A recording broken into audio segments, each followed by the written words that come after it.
Assalamualaikum warahmatullahi wabarakatuh. Alhamdulillahirabbil alamin wassalatu wassalamu ala asrofil anbiya'i wal mursalin sayyidina wa maulana Muhammadin wa ala alihi washabbihi ajmain. Amma ba'du.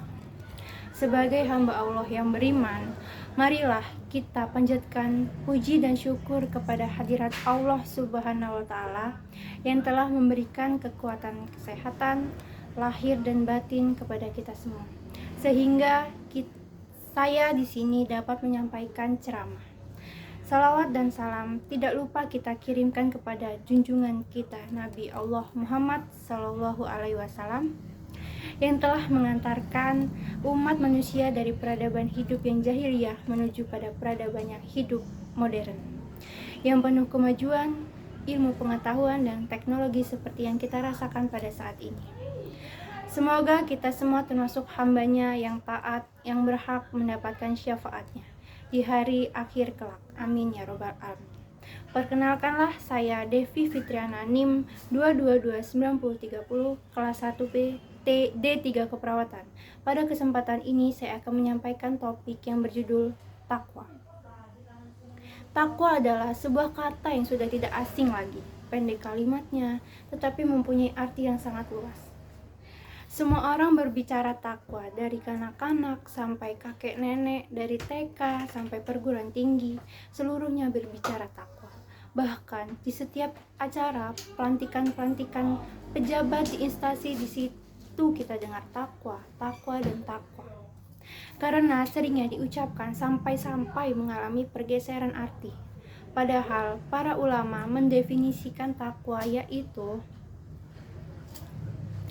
amtit hal al-awamir wajtinab al-nawahi, yang artinya melaksanakan perintahnya dan menjauhi larangannya. Saudara-saudara kaum muslimin rahimakumullah, kita sebagai muslim marilah kita bertakwa kepada Allah agar kita mendapatkan rahmat dan maghfirah dari Allah.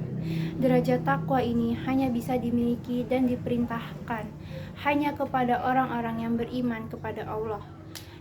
Dalam surat Al-Imran ayat 102, Ya ayyuhalladzina amanu taqullaha haqqa suqatihi wa la taqumunna illa wa antum muslimun, yang artinya, hai orang-orang yang beriman, bertakwalah kamu sekalian kepada Allah dengan sebenar-benarnya takwa, dan janganlah kalian semua mati kecuali dalam keadaan Islam. Surat Al-Imran ayat 102. Kita sebagai muslimin harus konsisten dengan takwa. Itu kapan dan dimanapun kita berada di situ, kita harus bertakwa. Jangan kita takwa hanya ketika di masjid, di rumah saja, tetapi takwa harus menjadi milik kita selama hayat masih dikandung badan. Di kantor bertakwa, di pasar bertakwa, di kebun bertakwa. Jangan sampai keluar dari masjid takwanya hilang. Kalau saya keluar masjid bawa takwa, saya tidak akan gosip. Kalau ke kantor saya bawa takwa, saya tidak akan korupsi. Karena takwa ditunda atau ditinggal di masjid dan di rumah, sehingga kemaksiatan merajalela di mana-mana. Saudara-saudaraku kaum muslimin rahimakumullah, sekarang timbul pertanyaan, apa sih tanda-tanda orang yang bertakwa itu? Kita lihat dalam surat Al-Baqarah ayat 3-4, yaitu 1. Orang-orang yang percaya kepada hal-hal yang gaib, percaya adanya surga, neraka, percaya adanya jin dan setan, percaya bahwa setan jin itu ada. Yang kedua, orang-orang yang mendirikan sholat. Kenapa di sini dijumpai kata-kata mendirikan?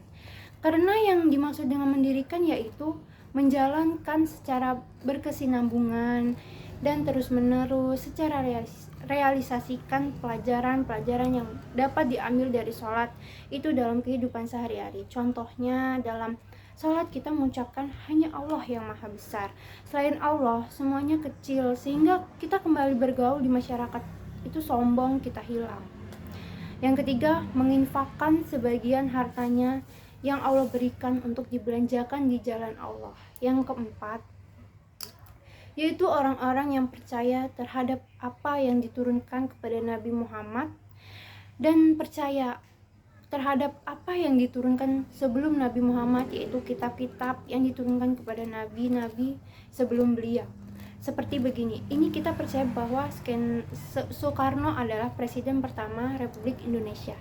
Percaya sekedar percaya, tetapi tidak wajib mengikutinya, karena masanya telah lewat. Sekarang masa reformasi, jadi yang diikuti sekarang adalah masa reformasi. Jadi yang wajib diikuti adalah era reformasi ini, dan sekarang bukan masa Taurat dan Injil. Maka Taurat dan Injil tidak wajib kita ikuti, tetapi yang wajib kita ikuti adalah Al-Quran, karena akan terus berlaku sampai akhir zaman. Yang kelima, orang yang percaya dan yakin akan adanya akhirat. Saya juga percaya akan adanya akhirat, percaya bukan sekedar percaya. Saya buta karena semakin buta, tapi percaya yang membiasakan dalam kehidupan sehari-harinya. Orang percaya akhirat itu jalannya tidak angkuh. Orang yang percaya akhirat itu ngomongnya nggak asal ngomong, tetapi mereka yang percaya akhirat itu hidupnya atau gayanya betul-betul dipertimbangkan gitu. Saudara-saudaraku kaum muslimin rahimakumullah, demikian ceramah agama yang dapat saya sampaikan pada kesempatan ini.